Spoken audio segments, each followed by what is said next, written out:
I honestly never thought that I would be eating plantain peels, and here we are. Hi, I'm Beryl, and the theme of this week's video is bananas. The theme is bananas. It's not crazy, it's not bananas. It's bananas and plantains. I'm doing the whole banana family. There are 6 dishes in the episode today from Ghana, Ecuador, Peru, Vietnam, Tahiti, and India. The episode is kind of all-inclusive of the banana family. So, your typical grocery store banana, plantains. I'm going to be using the peel. I'm going to be using the blossom. It's a full 360 banana party. Okay, with that, let's start. Wait, also, isn't this cool? It just says, okay. I'm starting with a breakfast dish from Ecuador. This is essentially plantains with cheese. While Ecuador is a small country, it's actually the 5th largest banana producer in the world. Banana production began there in the early 1900s, and by the 1950s, Ecuador was the world's top producer. Non-related fun fact, there are 1,000 varieties of bananas grown in 135 countries. You can tell people that at the next Zoom call you're on. The cuisine in Ecuador features a lot of different types of bananas, including plantains, like in this dish. And this dish does have a few preparations. Some people stuff the plantains with cheese. I am just going to be topping mine. And I'm using mozzarella and a white farmer's cheese blend. The more traditional way is to use a type of cheese called quesillo, but many people today just use mozzarella. I added an egg to bulk it up because I'm hungry, and shazam, it is time to eat. Okay, I have fried plantains with some cheese and an egg and my homemade hot sauce. I've never had plantains with cheese, although in theory it makes perfect sense to me.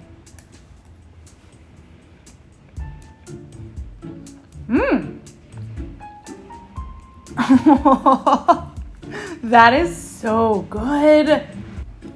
Complete bite. I think initially when I saw the recipe, I thought it was a bit strange because the idea of combining cheese with plantains is something that I'm definitely not familiar with. But when I started to think about it, I realized how much it actually does make sense because the plantain has this kind of starchy, sweet flavoring, and the type of cheese here is a little bit saltier and a little bit rubbery. And so the balance of those two textures and flavors works like a dream. And then the hot sauce, woohoo! Yeah. I know we're meant to be talking about the food, but my sister and I made 3 different types of hot sauce. This one is the tropical hot sauce, and I thought it would pair nicely because of the plantain, and I was right. Well, that was really, really good. I really like that. And I know that I say that I like almost everything, but I really liked this one. This is a banana blossom salad from Vietnam. I found this can of banana blossoms and had never even heard of them before, so that kind of started this whole journey. The blossoms I'm using are brined, so you can eat them right from the can. When you get these fresh, they can be bitter, so typically you would need to soak them before you could cook them. The banana blossom, when it's on the plant, is a large flower covered in purple skin that grows at the very end of the banana bunch. These are common in many Asian countries like India, the Philippines, and, like in this recipe, Vietnam. You'll find them used in things like salads and curries and soups. The flavor profile is subtle. Often people use these as a meat substitute because the blossom is flaky and kind of reminiscent of fish, which I didn't know actually until I started researching this. This salad is full of raw vegetables and a really bright citrusy dressing that just looks beautiful. Eating can really be a treat for the eyes as well, you know? So this is the ingredient that kind of started this whole episode, banana blossoms. I had never heard of them, and I made a salad. A lot of you were asking for a salad episode. You're just gonna get this one salad. Oh my God, yeah. Okay, here's the thing. It does, like, I don't think I'm tasting banana blossom though. Okay, like, this is banana blossom. It tastes like, it doesn't taste like anything. It kind of just tastes like the dressing. Hold on. So I have some of this left over. I just want to see what it tastes like.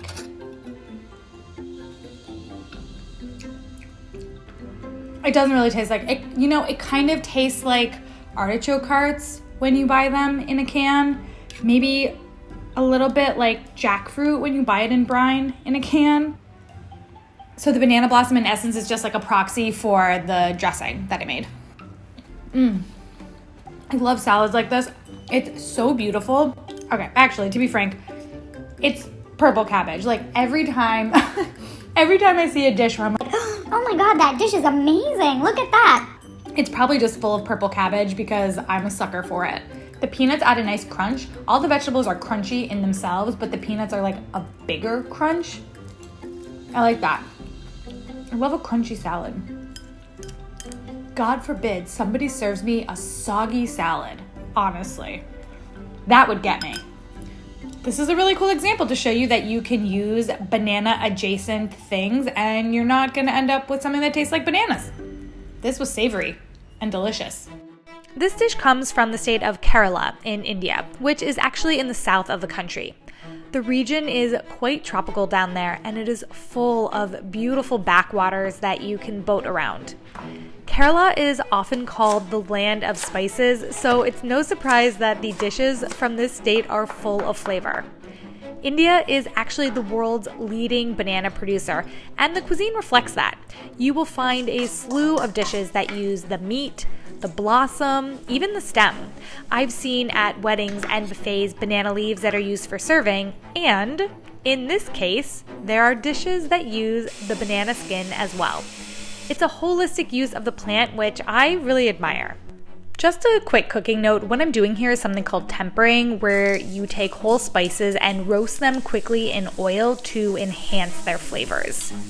Doing this really helps brighten the entire dish.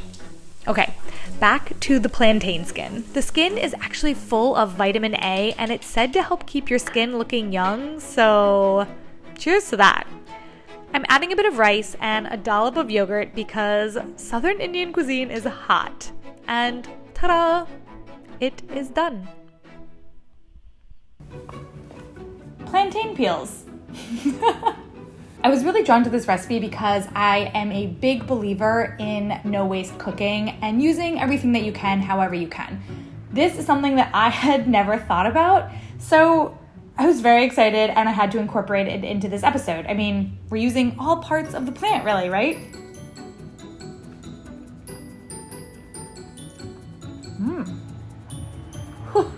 This is spicy.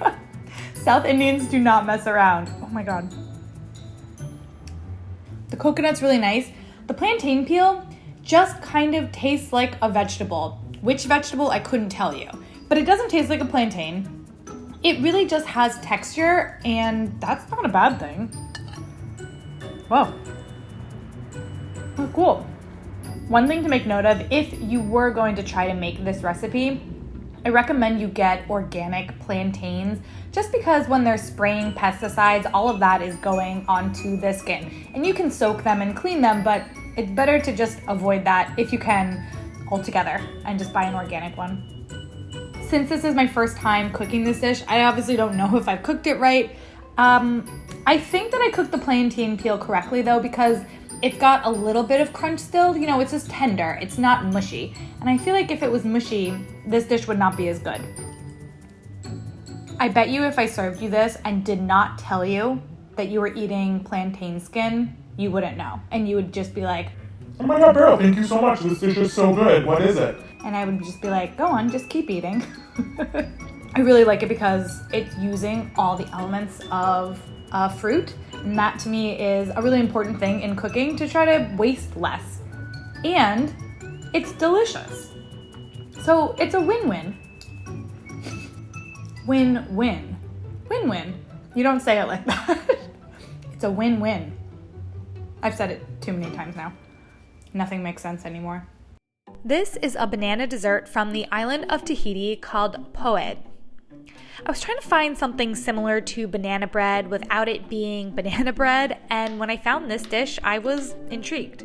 Tahiti is the largest island in French Polynesia, and there are actually 4 species of bananas that grow here, 2 of which are indigenous to the country. Obviously, I'm not using those. I couldn't find them at the local supermarket here in New York. But this is a dessert that you would find at traditional Tahitian barbecues because originally in making it, the dish would have been wrapped in banana leaves and baked in a fire pit. I'm using an oven. We have to adapt, you know? You're gonna serve this with coconut cream, and there it is, a springy, flourless banana bread pudding hybrid. I have a Tahitian dessert, which I'm very excited about because I feel like it's banana bread adjacent, but I just feel like we're all so over banana bread. Whoa. It's like...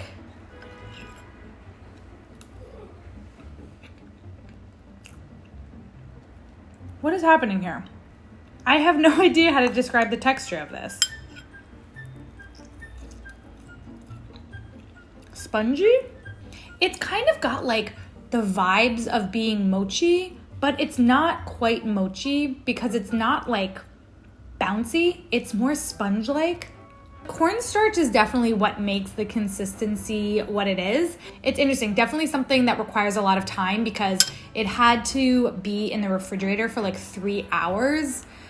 So it's something that you would have to make ahead. You can't just like eat it right away. The recipe kind of reminded me of the technical challenges from Great British Bake Off because this recipe was like, Bake in the oven. and I was like, okay, but like for how long? So I guessed a little bit, you know, it was firm, but like, who knows? I feel like it looks like what the photo looked like, but of all the dishes, I feel the least secure that I totally executed this one properly. Paul Hollywood might not give me full marks. Who knows? If you want to make banana bread, but you don't want to make banana bread, make this type of banana bread. Up next, this is a traditional street food from Ghana called kelewele. Obviously, fried plantains are not just a Ghanaian dish, but this recipe sounded so good. The plantains are spiced, and contrary to what may have happened in videos past, I do like heat in my food. Ghana is a major global exporter and consumer of plantains. It's actually in the top 3 in the world, so it's not surprising that when you look at the cuisine in Ghana, plantains play a major role. This dish is a very popular street food. You'll find it often at night markets, but it's also commonly cooked at home. It is a side dish to things like barbecued meats, stews, and it can even be eaten as a dessert. One thing to note when you're deep frying the plantains, don't overcrowd them and make sure that the oil is hot before they go in. Otherwise, they're going to absorb the oil and you're not going to have a good time. I'm going to be topping this with some peanuts and, yes, a little pop of color. And there it is. Honestly, my whole house smells like fried plantains right now, and I'm not complaining about that. Oh.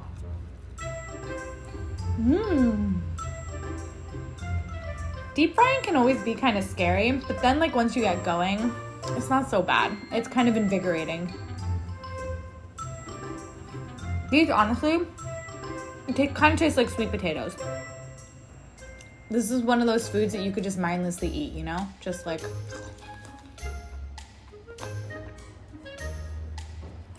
Bro, did you want one of these? Come try it. Come here. No, not all of them. Just like a couple more. If you're willing to deep fry, I highly, highly recommend these. If you're not, I think you could get away with baking it. You just wouldn't get the same like yummy crunchiness on the outside, but it'd still be really good. I am finishing this journey with a Peruvian drink called chapo. I usually do 5 dishes, but I found this and I thought, What's one more? It looked so interesting. This is a warm drink made from roasted plantains. So this is the drink that comes from the Matsas and the Shipibo people, both indigenous groups from the Peruvian Amazon jungle. And this is another dish that was traditionally made over an open fire. Again, I am fireless, so I'm just going to be using an oven to roast the plantains. And the drink is served thick. It's kind of meant to energize you. Plantains are rich in complex carbohydrates, so a drink like this can really set you up to take on the day. Okay. Stop doing construction. My last dish is actually a drink, and I thought the idea of a plantain drink was pretty interesting. Whoa. It's too thick for my straw. Oh, it's hot. I'm having a lot of issues all at once. It kind of tastes like applesauce that isn't quite applesauce. It's got like, you know what, also it has all those elements of winter, like nutmeg and clove and cinnamon, and then you have the kind of starchy, thick plantain, which makes it kind of like a full meal. It's fun. Maybe I could have blended it a little bit more, or maybe it needed a little more water. I feel like it might be a little thick, but I don't know. Maybe it's just meant to be thick, you know? I don't know. Wow, plantains, huh? I don't know when you would ever be like, I need a hot drink and all I have is a plantain, but like, here's a solution for that. But also, if you just want a hot drink, this is delicious. Wow, I'm really surprised. I did not think it was gonna taste like this. I didn't know what I thought it was gonna taste like, but it wasn't this. I definitely have a better appreciation for bananas and plantains after this episode. And I mean, it's not often that you cook with ingredients that are super, super foreign to you. Like, I made a banana peel dish and I cooked with banana blossoms, two things that I had no idea about, and I liked them. And I think, you know, in general, trying new foods, for some people it can be really scary, but I just think it's so worth it. It's so cool. And I feel like you can learn so much about yourself and about other places, and that's my PSA. Try new foods. And honestly, try one of these dishes, and if you do, let me know. Okay, I'll see you all in my next video.